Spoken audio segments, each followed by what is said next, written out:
Thank you. As you're all aware, that the movie took liberties with the truth. That's just the way Hollywood does with real-life stories. So rather than, beating it to death and tell you every place that the movie went off of what actually happened, I'll just tell you what happened.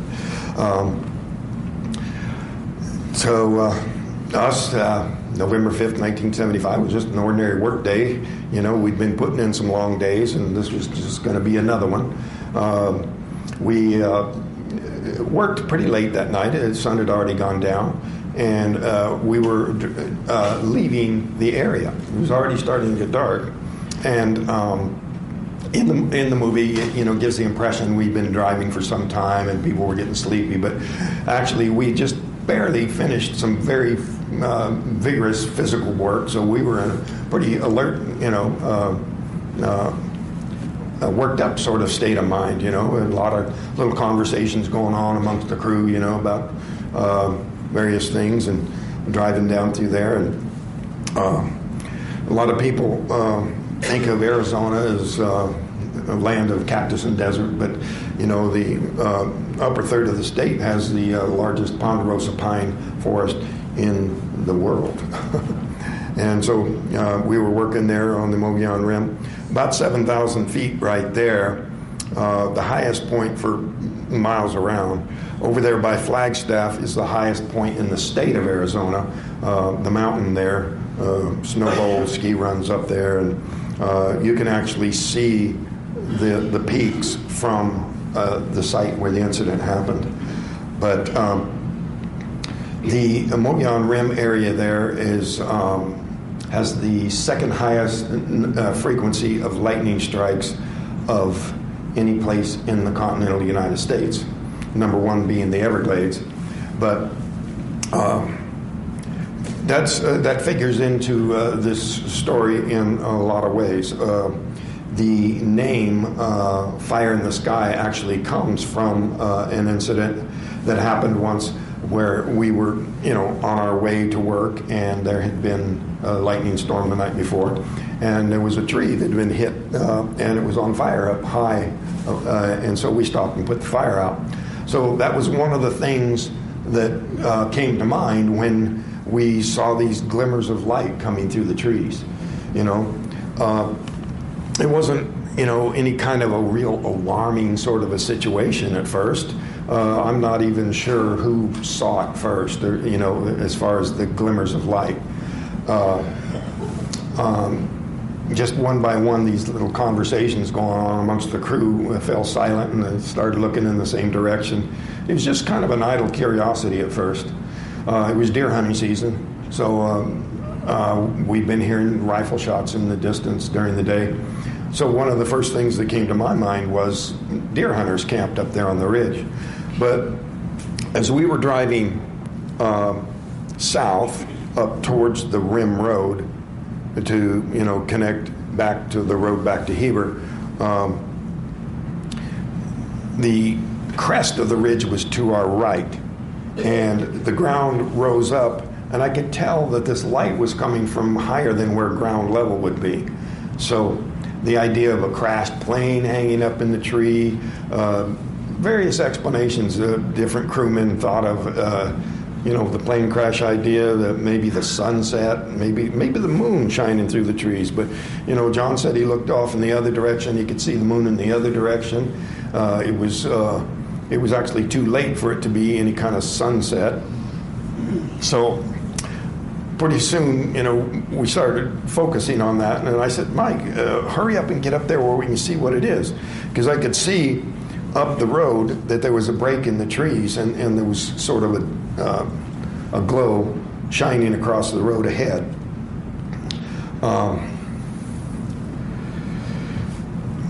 As soon as we came to that bright spot in the road, Alan, upper right there, yelled out, "It's a flying saucer," because it was just so undeniable. It was so close. It was, as close as from here to the back corner of the room there. Our UFO skeptic was trying to claim that what the crew actually saw was the planet Jupiter, but he was busy attacking this case before he even knew the vaguest details. He had it 3 men riding in a car rather than 7 men in a truck, and already it was the planet Jupiter. But that was the kind of approach he took to these sorts of things. If he could look at an astronomical chart and try to explain it away that way. But this was unmistakable. There, less than 100 feet away, a metallic disc hovering there, glowing. It was. All of the crew kind of were divided in a sort of a strange impression of the craft, that it was both beautiful and frightening at the same time. It was just this really awesome appearance.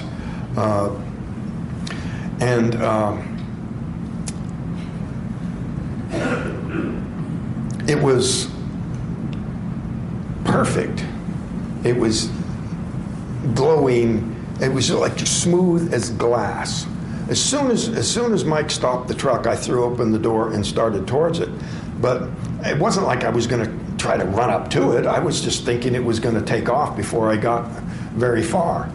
But just almost immediately, the rest of the crew started yelling at me hey, what are you doing, And the closer I got, the more upset they were getting and yelling, swearing at me to get back in the truck. But the closer I got, the more scared I got, so the slower I got. And when I got to where I was looking up at about this angle right here, I could see the surrounding trees reflected in the surface. And the soft glow it was making just gave everything a kind of a weird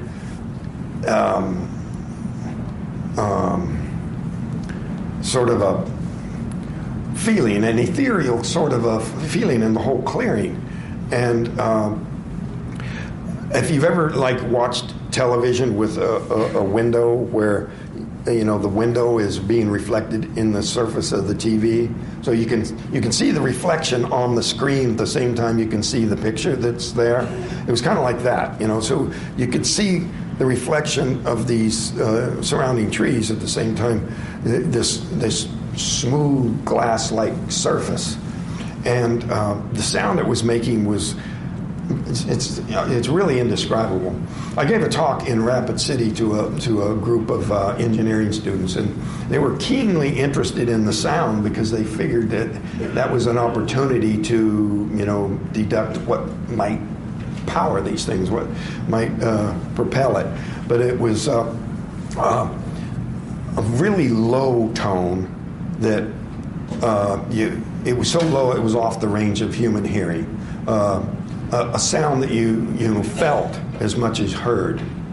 And the guys in the truck said they could feel the vibration in the truck.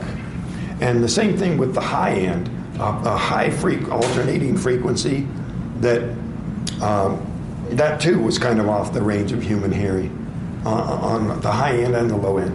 Kind of that feeling, if you've ever heard a really high-pitched sound where when you changed the angle, position of your head, it sort of changes the way the sound comes to you. But it was a real alternating sort of a frequency. But one of the comments that a couple of the crewmen said is that it seemed like something was about to happen. And that feeling of the hair standing up on the back of my neck was probably as much related to fear as it was to an electrical charge. A feeling of that there was some kind of a charge in the air. Because it suddenly started to move and got louder. And that startled me, because I was already, dealing with quite a bit of fear, and the things that those guys were saying about, get back in the truck. I would have gone ahead and gone back to the truck, but when it started to move, that startled me. So I just jumped for cover, and there was a pile of logging debris in the middle of the clearing, and there was a larger log sticking up that I could get down behind for cover. So I crouched down behind that, and at that point the crew was pretty much in a frenzy, like you saw in the film clip. That was pretty accurate, telling me to get the HELL out of there. And I didn't need to be told. I was already figuring, well, what did I get myself into? How am I going to get out of this? So my intention was to jump up and run back to the truck. But when I stood up, this blast of energy came out of the craft, and it was felt like an electrical shock, or like a physical blow that I didn't really see it coming. It was just a stunning sort of force that caused me to lose consciousness. So everything that the crew describes from that point on is, I have to go by what they perceived, 10 feet, 15 feet, 20 feet, it threw me through the air. It was so violent that it was compared to an explosion, like I'd stepped on a landmine. It was also so violent that the crew immediately just, it was a fact. He's dead. It killed him. That's where they were at. He's dead. It killed him. Let's get the hell out of here. And Mike has been criticized. He used to come out and talk with me and some of the other crewmen, and people would say, "Oh, what a cowardly thing to do, to take off and leave your friend there." But that was the only sensible thing to do. He was responsible for the lives of the rest of the crew, and it would make no sense to get somebody else killed to save somebody they believe is a dead man. John said that when my body hit the ground, there was no attempt to break my fall. That basically, he said it looked like a sack of meat, like there wasn't a bone in my body. And they were so certain it had killed me that when they took off, Mike was driving so pell-mell down that road that he actually almost wrecked the truck a couple of times, smashing into things. And when they got up there a ways, they stopped and they started this discussion. They said, yelling at each other about what to do, Already at that point there was, quite a bit of division in what various crewmen thought. But they spotted a truck going by. They had gone far enough up to where they were pretty close to the rim road, and a truckload of what looked like deer hunters. And so they decided to go try to catch the deer hunters, figuring they could get someone with guns to go back with them to see if I needed help. So already at that point they were recognizing the fact that they'd better at least check. So they took off and drove, trying to catch up to the deer hunters. And when they couldn't find them, and Mike pulled over. In the movie, Mike says we got to go back, and they didn't want to go back. That's all true.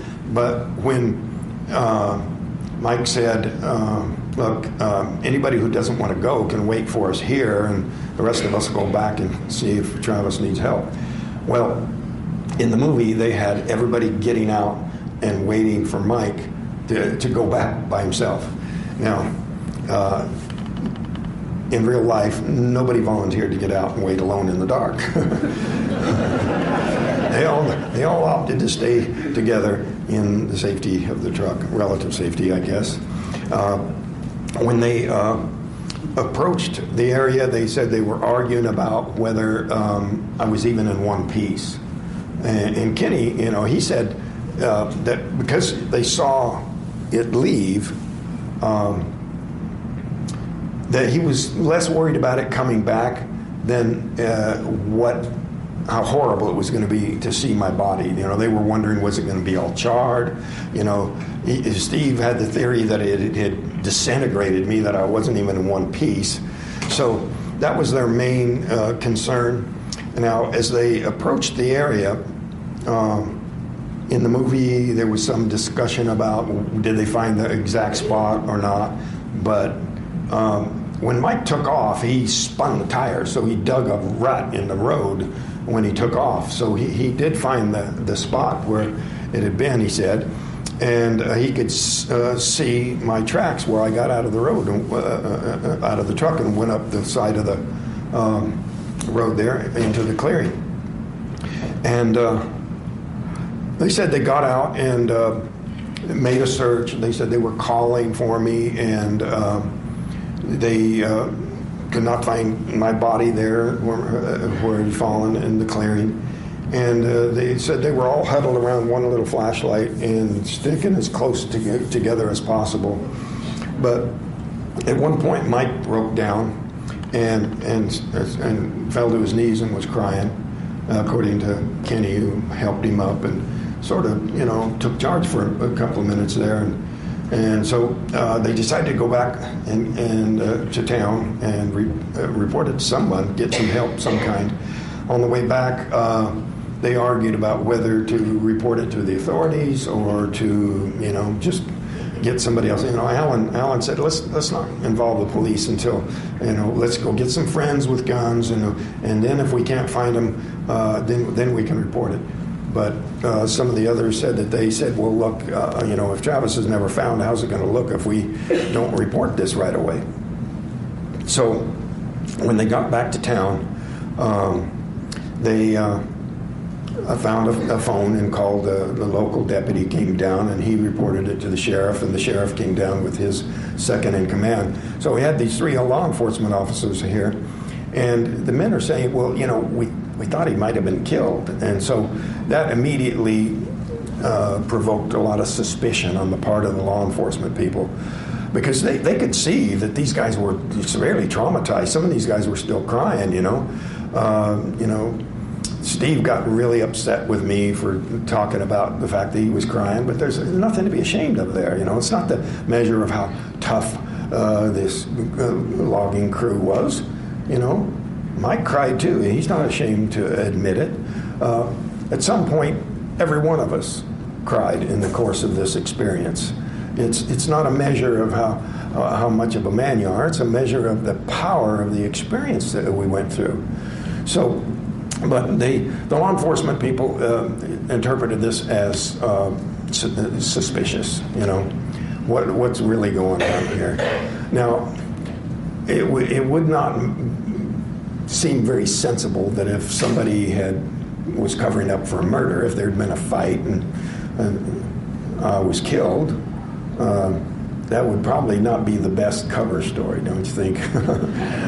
It'd be real easy to say he went over the hill to use the restroom and never came back. Maybe a bear got him, maybe a mountain lion or something.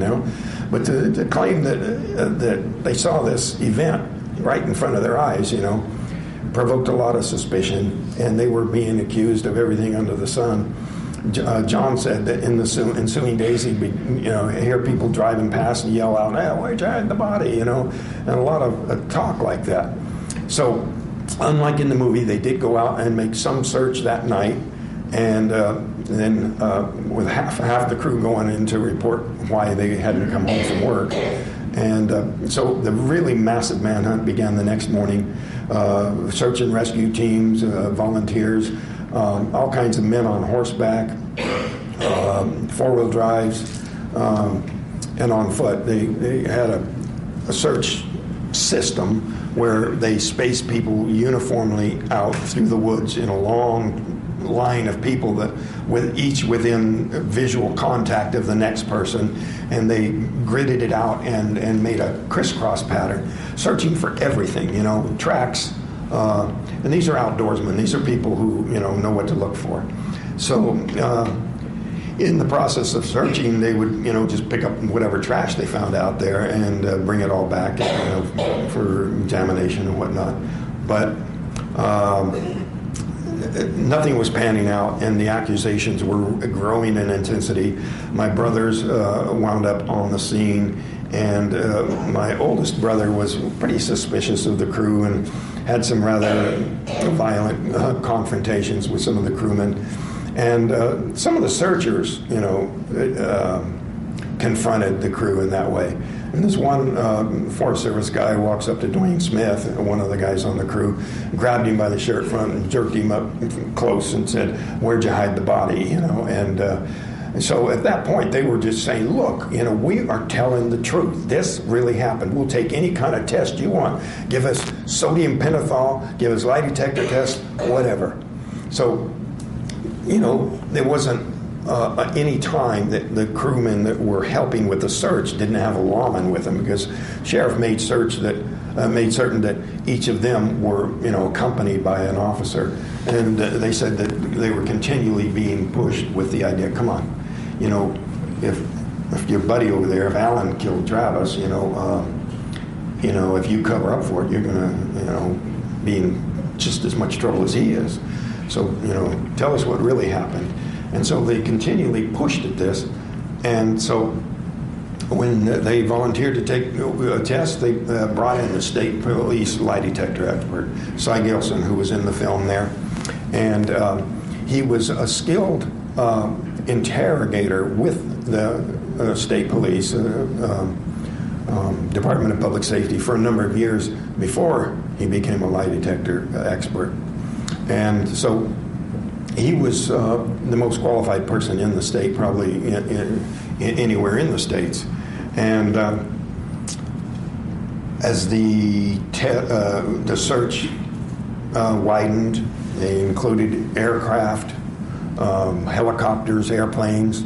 The sheriff said they brought in the tracking dogs from the local prison, and they found the trail, getting out of the truck, going up to the clearing where my body fell, and that was the end of the trail. And when the crew passed the lie detector test, the sheriff was truly surprised. He was totally expecting to see this murder mystery solved right there.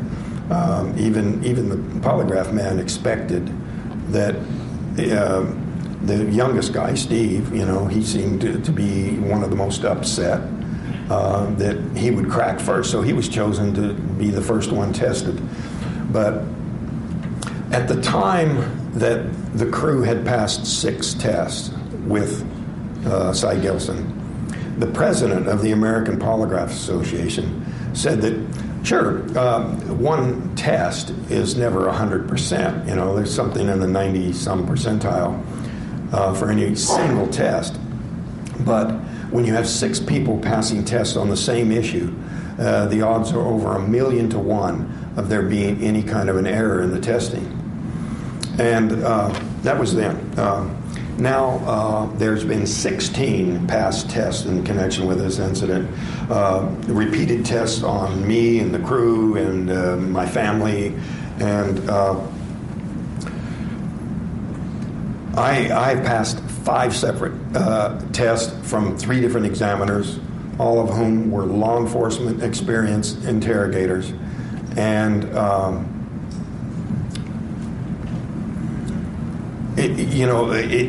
it was just a pattern where debunkers, like we saw on Larry King there, were attacking with every conceivable explanation.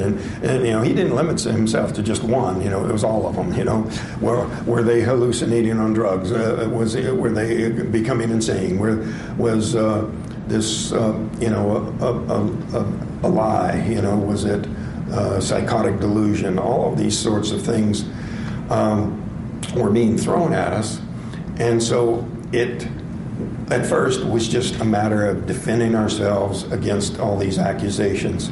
The idea that it was some kind of a scheme to get Mike out of his logging contract was just totally no basis in fact, no basis in any form.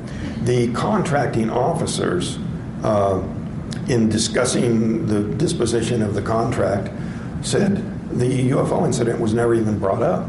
It wasn't even a part of the discussion.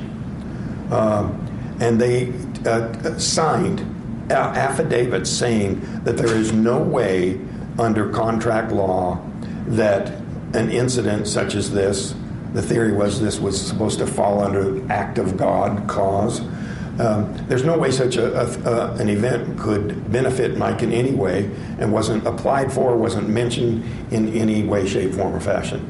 And so the contracting officers refuted that theory. The theory that, Travis, can pass a lie detector test because he believes it happened, and he's really insane, So I had a whole battery of psychiatric tests with a totally normal pattern of scores. The theory that it was a drug hallucination was served up almost immediately. And I had blood and urine samples taken in my very first medical exam that were put through the Maricopa County Medical Examiner's drug screen. Not a trace of any drug whatsoever in my body. Theory after theory thrown up just proved to be impossible if you looked at undeniable facts of the case.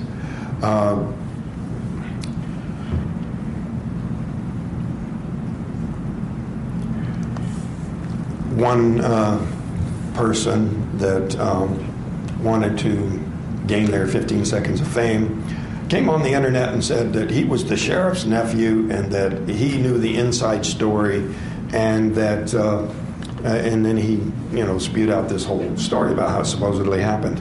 Well, part of his little spiel was that the crew met with the sheriff, his nephew, his uncle, at the Red Robin Diner. Well, people on the internet jumped his case and said there is no Red Robin Diner in Heber. And he says, well, I meant the Red Onion. And there is a Red Onion. But both the Red Robin Diner and the Red Onion were not brought into existence until 20 years after the crew met with the sheriff here at this service station. This picture was taken after it was shut down, but it was just closed for the night when they met with the sheriff there. And there was all kinds of just basic facts that people would try to jump on the bandwagon and gain attention. One guy was saying, well, yeah, I was at that homecoming party for Travis there depicted in the movie. Well, that was a story device. That homecoming party never actually happened. When I woke up,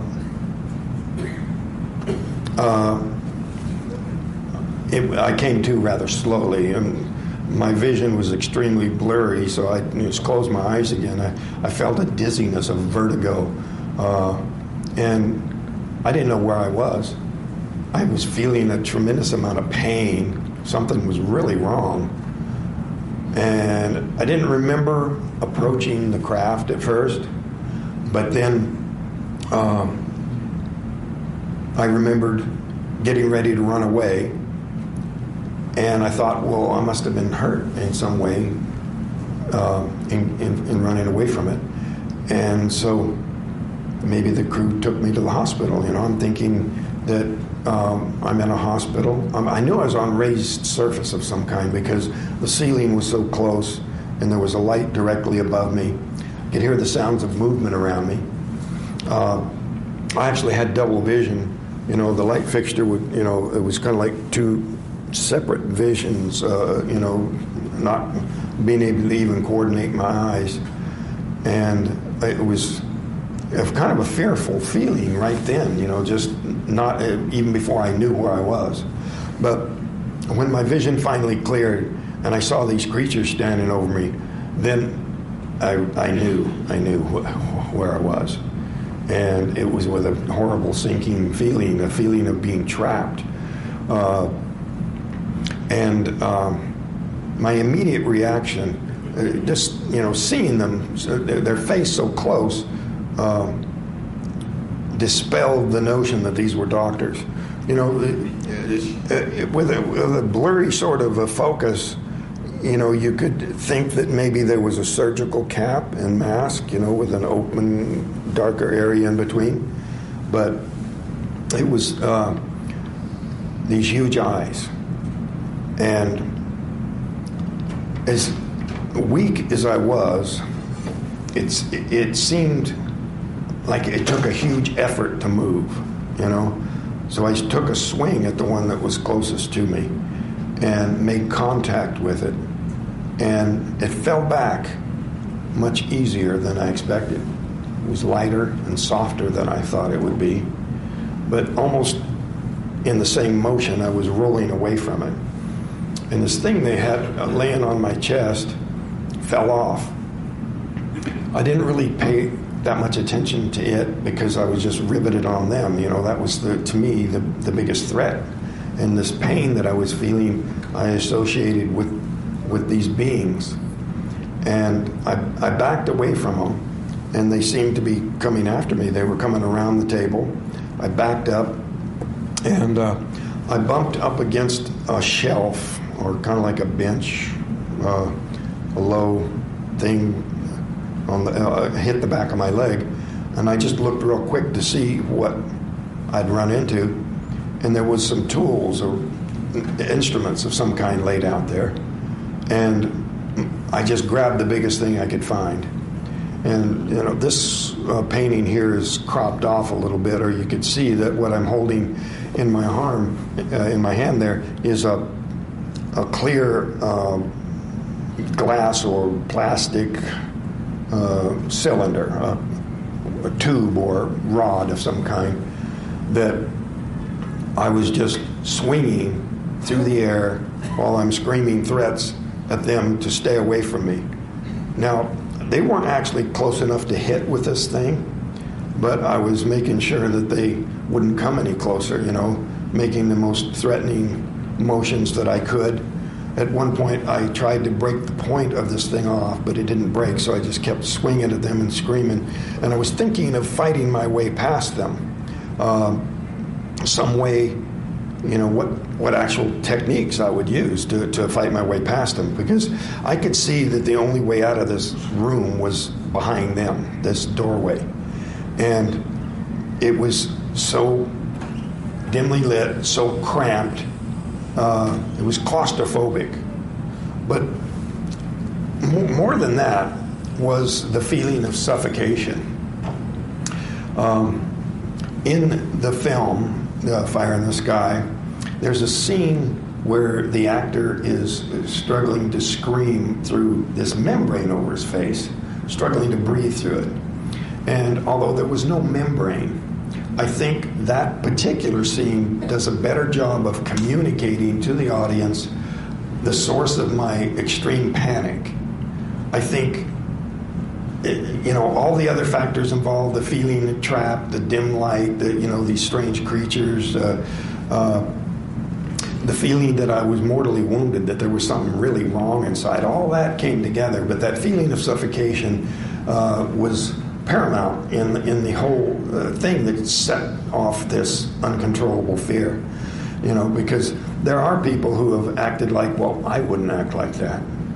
I would stay calm, ask good questions, you know, get them to cooperate with me, slip some of these things in my pocket for, you know, proof that I was there, you know, that kind of thing. But you'd have to be there to. But, you know, I was not thinking of anything other than escape. It was just escape, escape, escape. And this feeling of suffocation was I compare it to this concept of waterboarding. You know, waterboarding is supposed to be torture, but, you know, our guys actually, you know, train for it. They actually undergo waterboarding themselves, and the enemy does too. And yet it still works. It works because you just can't reason away the kind of fear that suffocation gives you. And it's not really torture because, you know, you're not really being hurt. It's just something that provokes the most desperation that a person can experience. And so the whole time I'm in there, I'm feeling like I can't get enough air. And it made me feel very weak. Now, I don't know if that feeling of weakness had to do with the injury that I received, being hit by that blast of energy.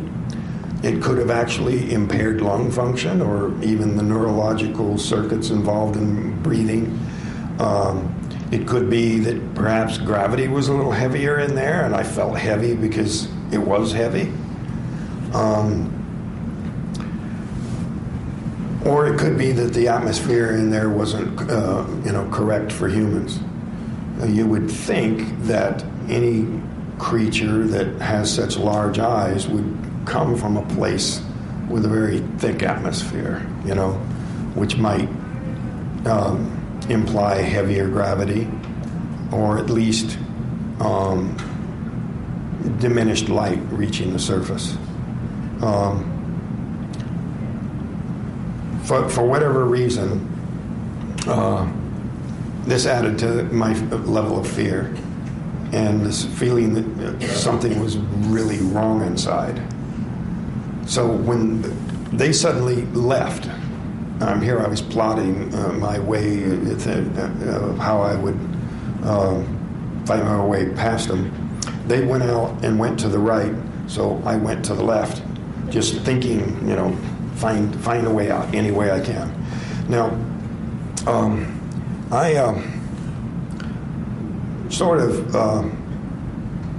one thing I want to comment about is that little standoff there with the beings.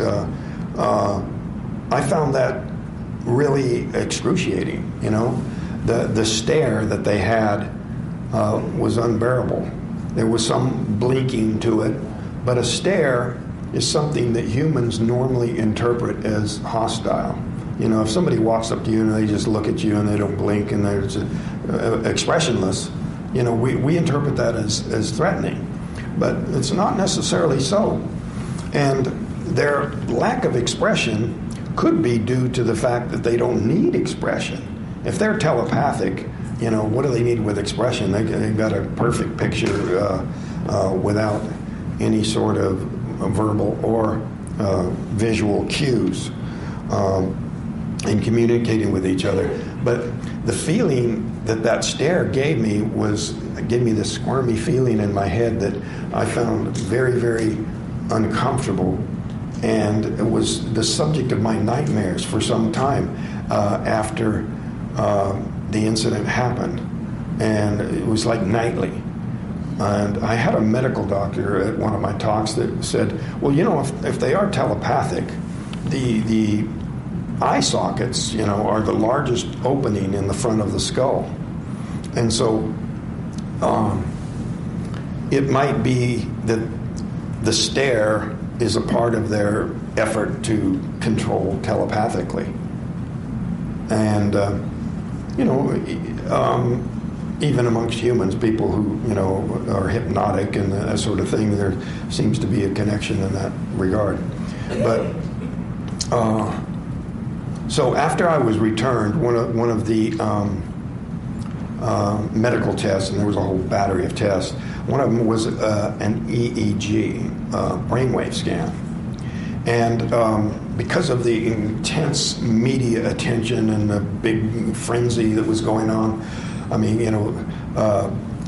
they saw us in the parking lot of the doctor's office, and people said, "There he is!" And they actually chased us through traffic. So it was pretty intense. So it was the doctor's wisdom to put me into Barrows Neurological under an assumed name.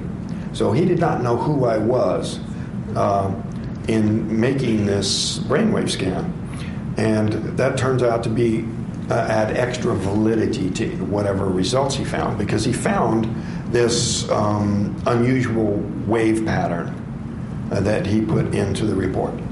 And without knowing who I was or connecting me to the incident, he's just looking for signs of brain injury. The fact that he found this is made more significant because he's not being influenced by the report of what had happened. And Barrows Neurological is a world-famous brain trauma center. It's where Muhammad Ali went to be treated. He dedicated a whole wing to the hospital there. But I underwent a whole battery of tests. I'm getting ahead of myself on that. In my panic and trying to find my way out of there, this is the floor plan that I came up with later. Of course, at the time, all I knew that I was just in this really cramped, claustrophobic space, and I was looking for anything that looked like a doorway. And in my confused thinking, looking into this round room in the center here, I saw rectangles that I took to be doorways. And when I moved closer, I couldn't find any way to open the doors. No doorknob, no button, no nothing.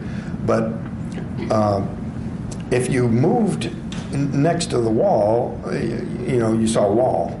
But if you moved close to the center of the room, you would see a darkening effect with points of light. And only my insane desperation to open a door any way I could moved me to the center where this chair was, obvious controls on the chair that I attempted to open doors with.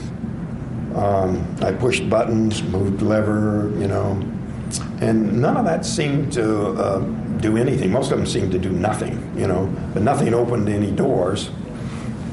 There was one that moved these points of light that I could see.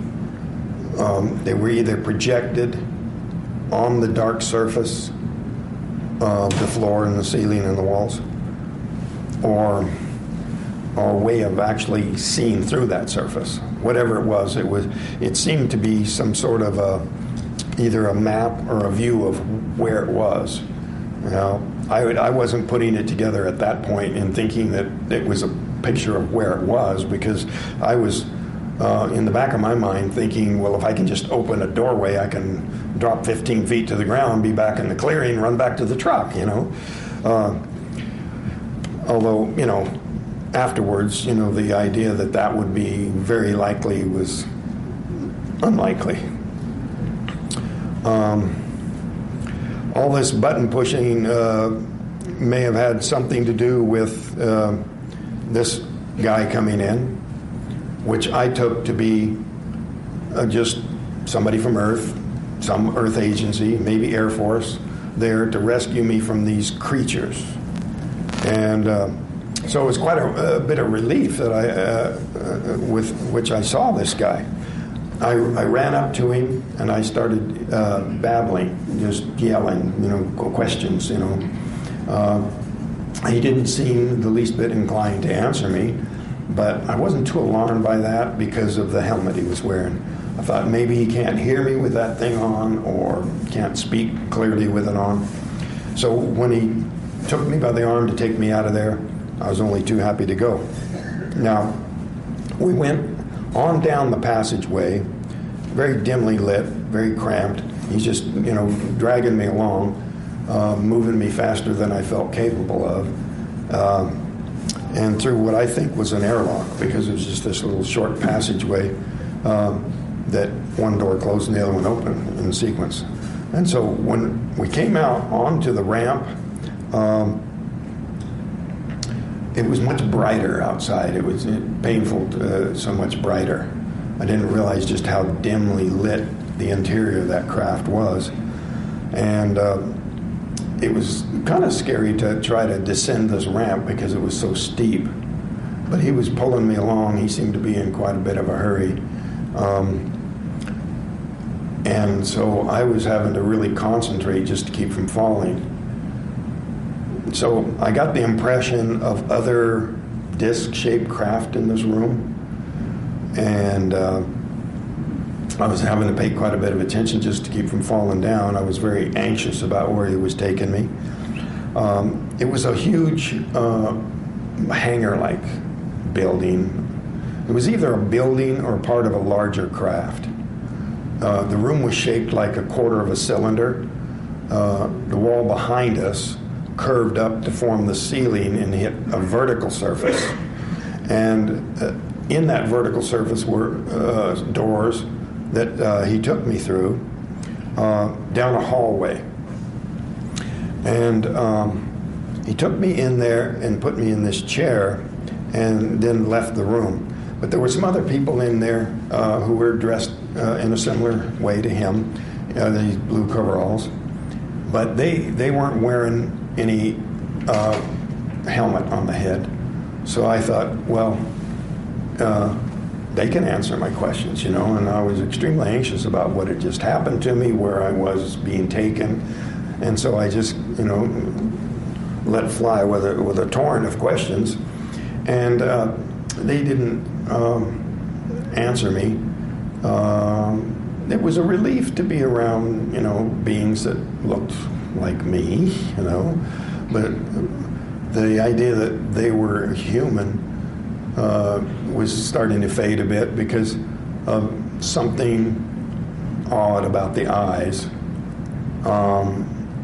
that all of them had in like a family sort of way that I never really could put my finger on. Is exactly what it was. I'm working with an artist trying to depict that, but I started to resist.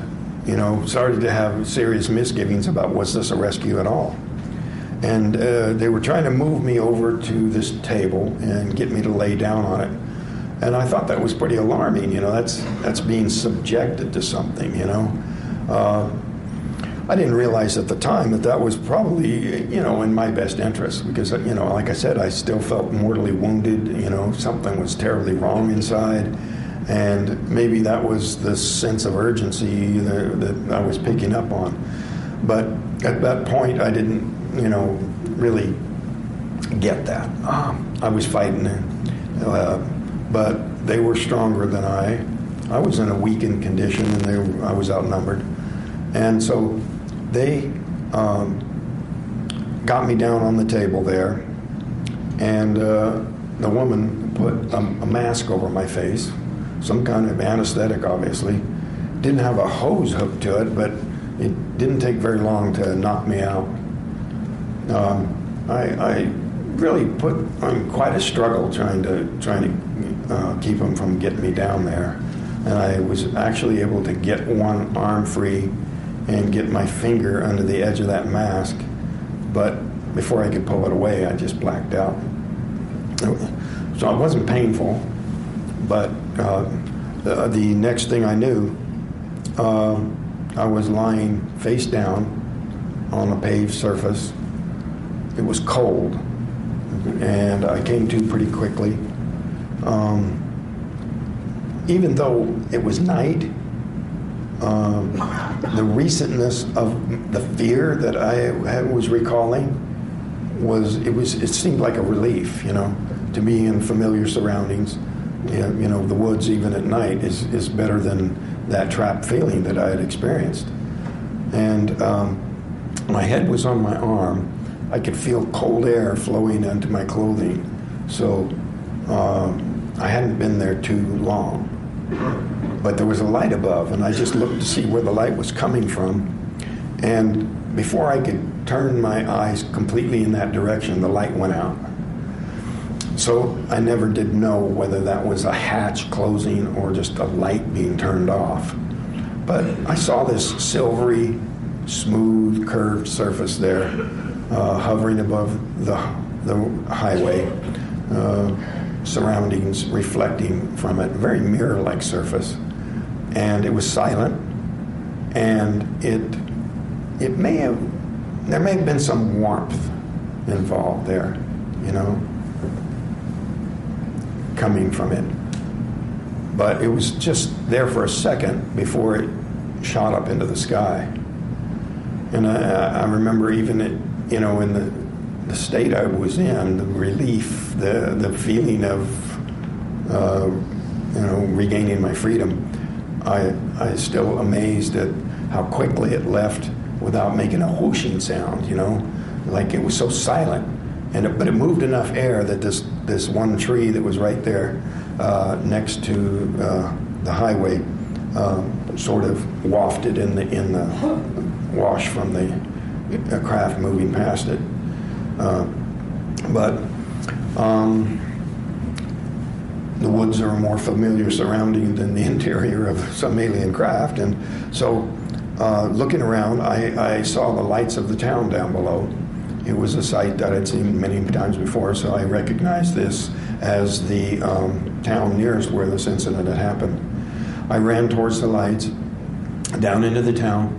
There was a light on in a building there.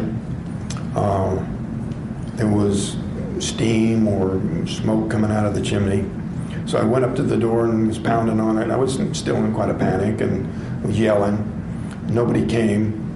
Either nobody heard or whoever was in there thought there's a crazy man out there and I'm not going to go out here in the middle of the night and see who it is.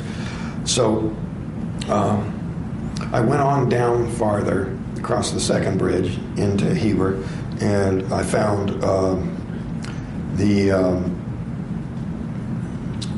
row of phone booths that you see here. And it was at a Inco station, later became Exxon service station there. And I went into the one on the far right there, and it was out of order. So, I was at the end of my rope, energy-wise, running down into the town. But when I went into the middle one, it worked. Now, I called for help from my family, and in that part of the country, I don't know, maybe everywhere, you could talk to the operator just by pick up the receiver and dial don't need a coin. So I made a collect call to my nearest relatives, and my brother-in-law Grant answered, and he at first took the call to be another prank call. The family apparently had been the victim of some very unsympathetic people, but he started to hang up, and so I screamed, no, it's me, it really is me, and I convinced him that it was really me, and he said, okay, I'll get your brother and come and get you. And I thought, my brother, how's that possible? He lives in Taylor, Grant does, and my brother lives in Phoenix, it's 180 miles away. But I remember just hanging up and collapsing there in that phone booth. Now, one of our chief detractors was claiming that I was never in that phone booth, that I was really hiding out in some other place, and that was one of his theories that was totally blown out of the water by the fact that the operator broke the law and listened in on the phone call. So she, I'm grateful, called the sheriff and reported my return. So the sheriff had a deputy go over there and dust that phone booth for fingerprints. But my family was there before he was, and I must have been unconscious because it seemed like a very short period of time before my brother picked me up out of there and put me in the truck. And I was just so broke down. I was just so, basically incoherent, trying to talk to him. But in the course of what was said there, he said something about the effect my disappearance had on my mother. It was apparent to him that I was thinking that this was still the same night. See, I didn't recall that much. And so I was thinking it was still a Wednesday. But it was, my brother said, Travis, feel your face.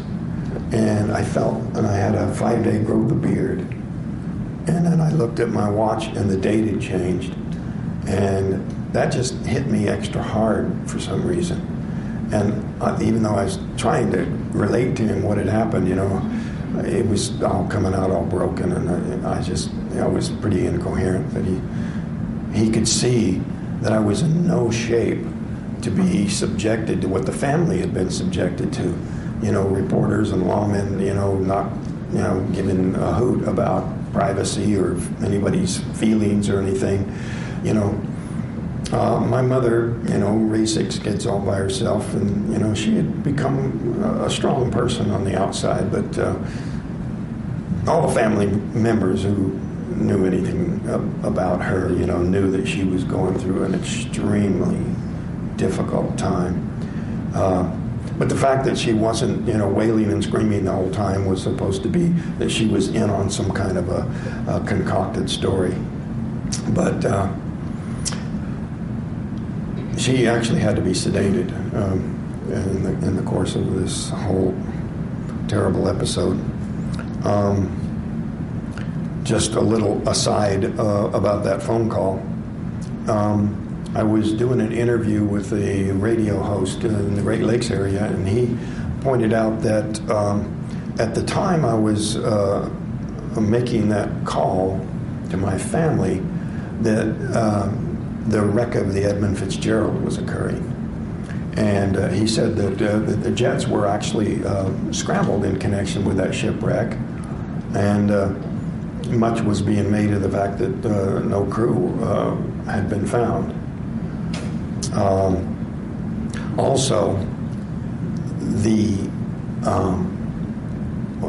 one of the crewmen was named Grant Walton. I was speaking to my brother-in-law Grant, and so it was just kind of a coincidence about that particular timing of that incident. My brother knew that I was in no shape to be interviewed or interrogated. And it was such an out-of-control situation in Snowflake there that it was his intention to get me medical help as quick as possible. And he didn't think that that was going to be done in any proper way there in Snowflake. Now, he had been contacted during the search by a group of UFO investigators that told him, look, if he's ever returned, we have, a medical doctor that can examine him and, familiar with these sort of things. So his first instinct was to, get this card out this guy had given him and contact him. Turned out that these people were really a flaky bunch, and the guy wasn't really even a medical doctor at all. And so it didn't take very long in his office to realize, well, this is not the kind of help we're looking for. So when we left, they had already been announcing it to the news media how they were in charge of the case and they're real important, and the fact that we would cut them off made them start attacking the case and saying what really provoked us to leave was that we found out that this guy was a quote, drug expert, and that they would be afraid that I would supposedly be afraid that he could see that I was hallucinating on drugs, which, like I said, the medical tests that were performed that day proved there was no such drug involvement at all. But my brother was very strong at that time and very determined to shield me from the consequences that were coming my way, because it was very intense. And he was a horse trainer and a horseshoer, a farrier, and his clients were, very conservative type people.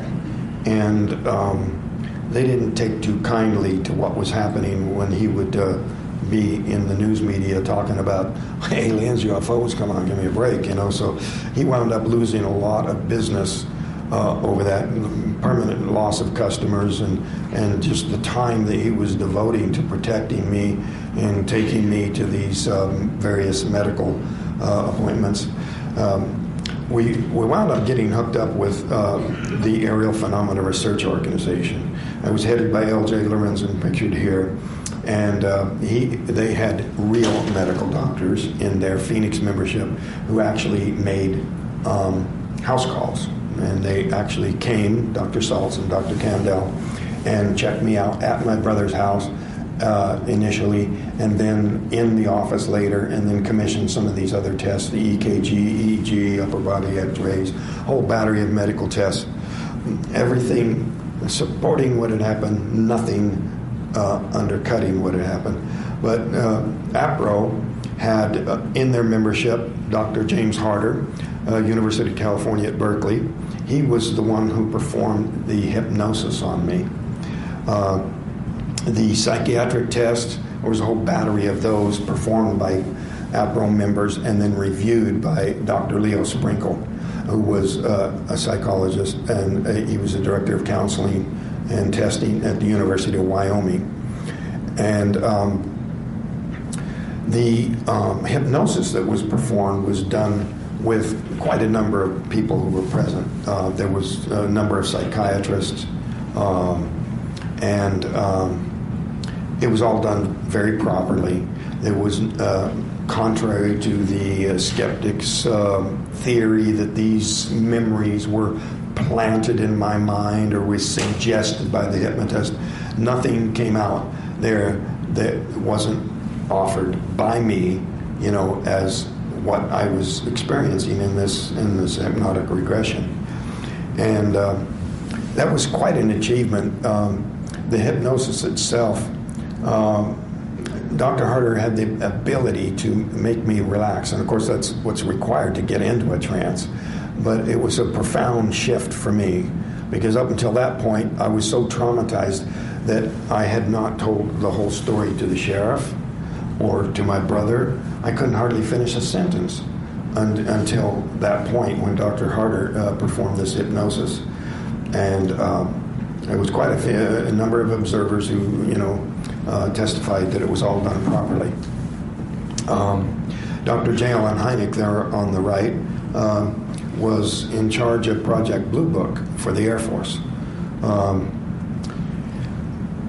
At that time, he was actually taking a kind of a skeptical position, which I think was the intention of the Air Force in Project Blue Book, to sort of explain it away and put people's fears to rest and that sort of thing. So he was actually had the dubious distinction of being the one who had come up with the theory of swamp gas.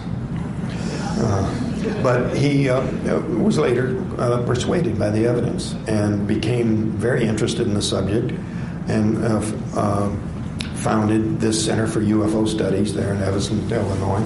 He was an astronomer. He was scientifically trained, and he came, interviewed me, and issued a press release the next day contradicting the other, attackers, that I was not hoaxing, that I was telling the truth, that I'd been the victim of some very unsubstantiated allegations.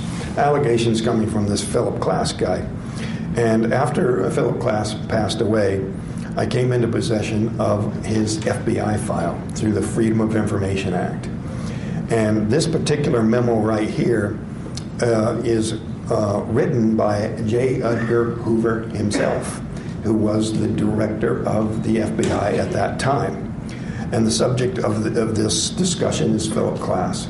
They had been investigating Philip Klass as being a spy, as having revealed classified information to the enemy. Now, this memo here is from J. Edgar Hoover to Director of Security, Directors, Central Intelligence Agency. Now, nowadays, there's a lot of agencies, I think there's 15 of them, beyond and above and beyond CIA. Get rid of them all. But the CIA at that time was so secret that J. Edgar Hoover himself could not put the guy's name in the memo. It just says Director, Central Intelligence Agency. But in this file, it became clear that J. Edgar Hoover was turning the investigation of Philip Klass over to the CIA. And this is a standard CIA recruitment tactic. You get some prosecutable offense that you can hold over somebody's head, and then you can kind of get their cooperation. And I think that is where this disinformation campaign was centered. That I don't think the CIA turned Philip Klass into a UFO skeptic, but they were in a position to direct his activities and to bankroll his efforts. And one of the things that he undertook to discredit this, other than parts of several books and a whole torrent of papers that he sent out to the media, was the attempt to bribe one of the crewmen a $10,000 offer to, in some way, discredit the incident. Now, Philip Klass could not deny that this bribe offer was made, because the message was carried by Deputy James Click, who brought the message to Steve. Now, Mike had heard about this offer, that Steve was actually considering taking the offer, you know. How can he get that $10,000? You know, we just lost our jobs, and he was looking at some way. And so Mike said, well, if you would do that, if Steve would do that, to say things to discredit what we experienced, even though you know it really happened and would do it just for the money, then you'll be bruised. Well, Philip Klass took and put that quotation into his book, but he removed the middle part of the sentence. And this was a common tactic for him, to falsify what people said, to make them say the opposite of what they said. So Philip Klass had Mike saying, well, if you would take that $10,000 bribe, then you're going to be bruised, leaving out the middle part of the sentence, which was, even though you know it really happened and would do it just for the money. So that's the kind of devious, dirty tricks he was constantly using in his disinformation campaign. And it was pretty extensive. This FBI file had quite a bit of information on Philip Klass, and they didn't think too highly of him. They said he's deficient on all points of his argument, particularly the credentials of Dr. Hynek, which could scarcely be better. On the other hand, Klass has no such sterling reputation and has twice been under FBI investigation in connection with the unauthorized publication of classified information. There was a memo in there about them looking for evidence of the purchase of radio transmitting equipment. I mean, they were looking at him pretty hard. The Newark field office is in possession of a letter Klass mailed to Bell Laboratories. Newark suggests a reading of the letter indicates writer is most likely not in full possession of his faculties. So they did not think very highly of him. And but this one, third from the bottom there, view file 621164 blah blah serial 7, indicates, in view of Klass's intemperate criticisms and offered irrational statements he made to support them, it was recommended that the Bureau be most circumspect in any future contacts with him. So he was basically slamming the FBI for having had published an article by J.L.N. Hynek, the astronomer for the Air Force, on how to receive UFO reports. You know, he's an astronomer. He's going to tell people, you know, the kind of information you need to look for. You know, how many degrees above the horizon. You know, how big of an angle would it? You know, what was the path? You know, those kinds of things that an astronomical observer. But basically, Klass was making fun of the FBI for taking UFOs serious enough to even consider how to take the report. But this third from the bottom here, has from time to time come to our attention by virtue of the fact that he has been in, and then they redacted 9 lines. This is a big section taken out that they're not going to share with us.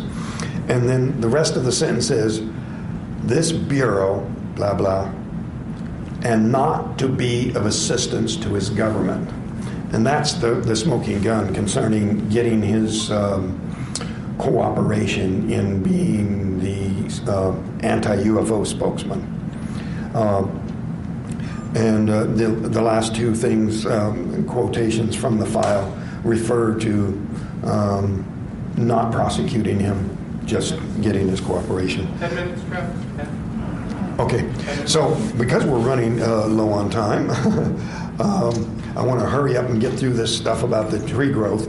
It was noticed during a visit to the site that the tree nearest where the craft had come down had suddenly become double in size. And a core sample revealed that the tree had been 85 years old at the time of the incident, and then in the next 15 years, doubled in diameter. And this was a profound leap in growth. And because it's a cone rather than a cylinder, it calculates out through some complicated math that the tree was producing wood fiber at 36 times the rate it had before. Now, we went back to the site, and discovered another interesting thing. That core sample that you saw in this other picture here was done in a way to try to minimize damage to the tree. But after these trees had died, it was safe to get a complete cross-section, and it was discovered that the thickening of the tree growth was on the side of the tree towards the craft. Whether it was north, south, east, or west of where the craft was, the thickening was directional. And that was quite an amazing discovery that Ben Hansen was there, the host of Fact or Fake. He's a former FBI agent, and he supervised some follow-up research on the presence of radiation at the site, the magnetic readings that were taken and he also discovered online research papers that were published in regard to the Scots pine species of trees in the vicinity of the nuclear accident at Chernobyl, and found that those trees had produced wood fiber at 3 times the rate that they had previously. So contrary to what you would expect about the effect of radiation on living things, it causes an increase in growth. 33 times. The paper's 33 times. Oh, it was 33 times. Oh, okay. I thought it was only 3 times, so I misread that. Okay. But that was a pretty intense radiation. It wasn't directional in that case because the radiation was coming down from the sky. It was all around these trees. But apparently this effect, I don't know whether it's stimulating a vigor or health in the plant, or if it's some kind of a scar tissue effect. But for whatever reason, this thickening that we found in these trees is evidence at the site of a point source for radiation. Now, when I got out of the truck, I left the door open, and Ken Peterson was sitting there, and he's since developed skin cancer on his right forearm, which might be due to an effect of radiation. So this is a slide real quick about the coincidences that occur in connection with this. I found a book of area maps of the state of Arizona, and looking for the area where the incident happened, it just turned out to be called Area 51. So a coincidence or humor on the part of the map makers, I don't know. But I brought my son there on the right to Roswell, and people said, "Oh, you brought D.B. Sweeney with you." And I go, "Oh yeah, well, the resemblance is pretty amazing, Same pale blue eyes, and of course, before you think my wife was friendly with D.B. Sweeney, he would have been 8 years old at the time. So. But it was quite a coincidence that they looked so much alike, Although I don't look like D.B. Sweeney, I thought that was kind of strange for him to be chosen to play me in the movie. But because we're short of time, I want to hurry up and get some questions in. If you guys, yeah. I like the Paranormal Witness TV show version. Yeah. And they showed the aliens as reptilian, and then in the movie they look like rays. And in the slideshow, they look like evens. Round eyes. Okay. Well, the question was variations in the depictions of the beings. He thinks they look like reptilians in one scene, but basically, there was nobody used the term grays back then. They were small, hairless beings with very large eyes, but as depicted in the illustration that I made Mike do 20 different versions of that drawing before I settled on one, and that was as close as I could get. They had eyes with pupils, eyelids that would blink, and it's my interpretation that this black covering that you hear described might just be some sort of a sunglass-like appliance that they wear in situations where they might be exposed to what we would consider to be normal light. But anyway, it's entirely possible, looking at the time frame that astronomers speculate about, that these beings may have been spacefaring for a very, very long time and may have branched out to different planets and even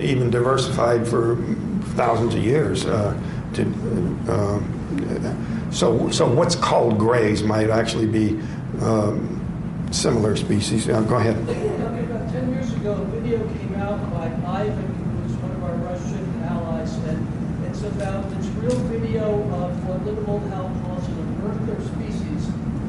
Have you seen that, and is that what they look like to you? I have not seen that video, and I am working with an artist, Claudio Bergman, and I've got his most recent rendition out there. Is profoundly accurate, and he is going to be redoing all of the illustrations in my book.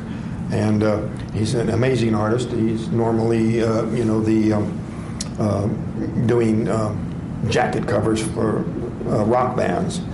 His most recent client was Judas Priest, so I'm quite flattered that he took it upon himself to do that illustration completely on spec, and looking forward to each new edition. Anyway.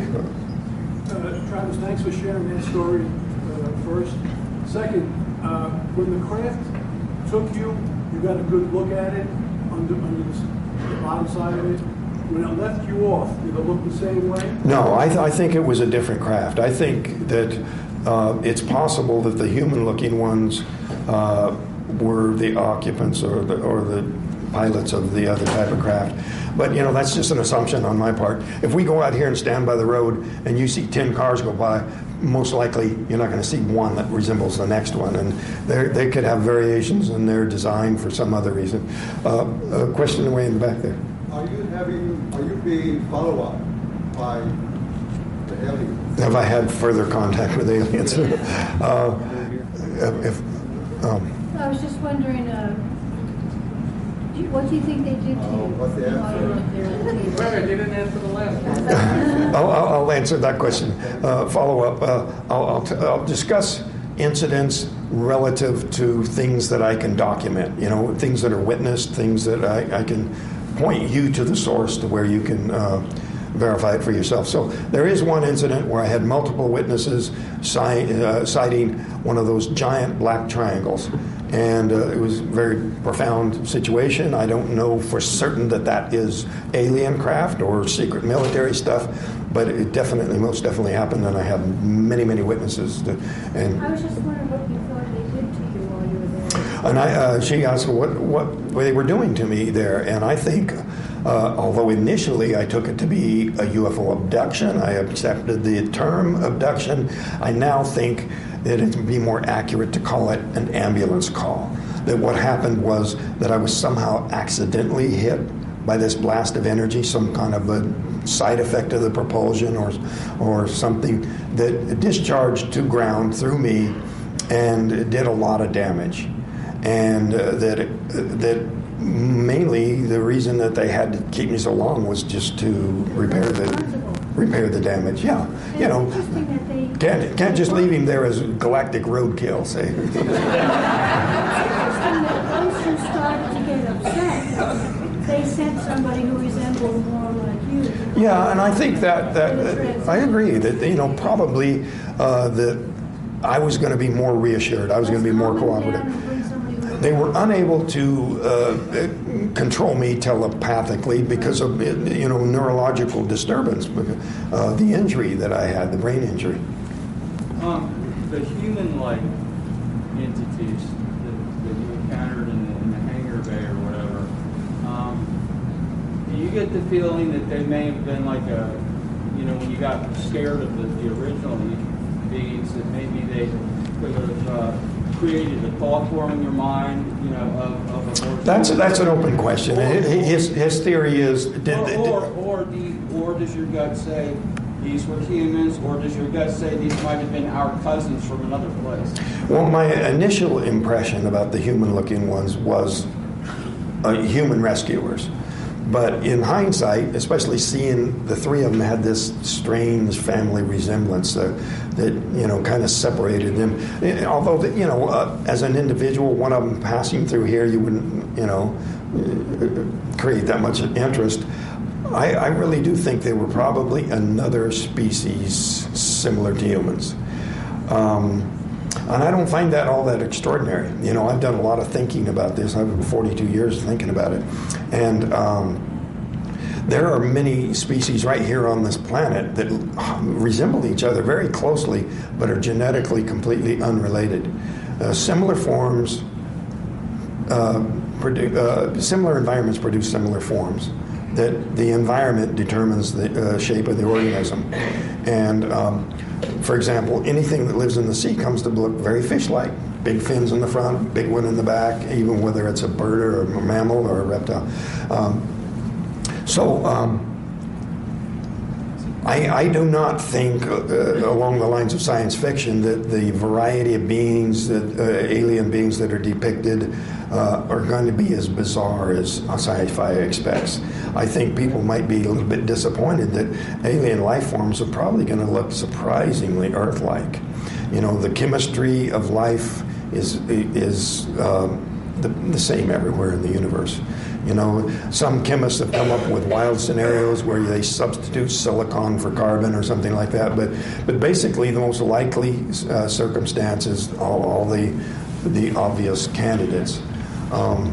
Yeah, back over here. That's the last question. Last one. When you said you went to that area with them, they had helmets on? Just the first individual had a helmet. Oh, so when you got So when I encountered the others, when they didn't have helmets, that's what made me think they the might. atmosphere was good for you to breathe. Well, we're up against the time limit, but I will be out here at my table and do some follow-up questions then. And we've got a couple more events coming up over the next couple of days. Thanks for listening.